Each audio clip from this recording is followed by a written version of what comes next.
په خصوص چې دا ادعا بیا هغوی لري چې ګویا موږ روسان د دې څخه ویستل.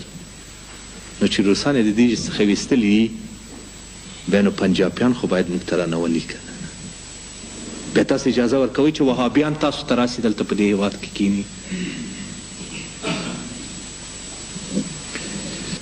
نو زه ورته وایم چې دلته ټول عالمان ناست دي.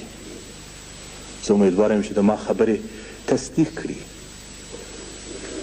چې اسلام دوه شرطه لري. یو اقرار باللسان دی، بل تصدیق بالقلب. اقرار باللسان خو هره ورځ نجیب درته ولاړ دی وایي چې لا اله الا الله محمد رسول الله. تصدیق بالقلب د قلب ځای او د زړه ځای د پاک الله جل جلاله د توان خبره ده. هغه به دا فیصله کړي چې د ما په زړه کې څه تېرېږي. مګر تاسې ګورئ بیا یې ځانونه شدادان فرعونان او نمرودان جوړ کړي دي او دغه وایي چې صاحب دا ښه مسلمان دی او بل ښه مسلمان دی، دی کافر دی او بل داسې کافر دی. تاسې چې اوس دې جرګې ته راغلي یاست یو چې دا چې در باندې هلته خبر چې وایي صاحب دا ټول کافران سوي دي، نعوذ بالله. ټول کلمې ورته لولو. په مسلمان هیواد کې زیږېدلي یو چې دومره واړه و زیږېدلي یو صاحب زموږ په غوږونو کې ملایانو اذانونه سوي دي. بیا لمونځ کوو صاحب، قرآن عظیم الشان مو لوستی دی، په تفسیر یې پوهېږو، 5 بنای مسلماني دلته جاري ده. زه ورته وایم چې دا ټول شیان چې شرع ظاهر ته ګوري، دا اقرار باللسان دا خو موجود دی، دا تصدیق بالقلب خو ستا کار نه دی.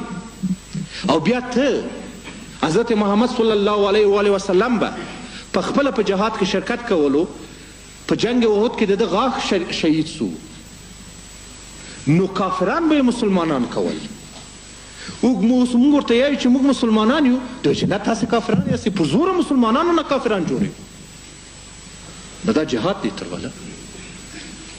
ښه مؤمن هغه څوک دی چې بیا په قرآن عظیم الشان کې وایي فاتقوا الله، چې د خدای څخه ویریږئ، واصلحوا ذات بینکم، او ټول ذات البیني مسایل په خپلو منځو کې د مصلحت او د سولې له لارې څخه حل فصل کوي. واطیعوا الله ورسوله ان کنتم مؤمنین، اطاعت وکړئ د خدای او د رسول که واقعا مؤمنین یاست. پالم شملا پالم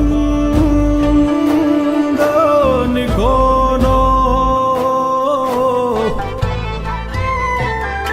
خپل پختو نکل تیریگم زمیڑنیم کل ڈاریگم پختو کوما پختو پالما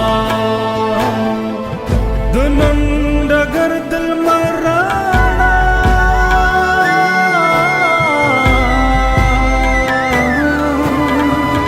ډیر مهربان یم په ایمان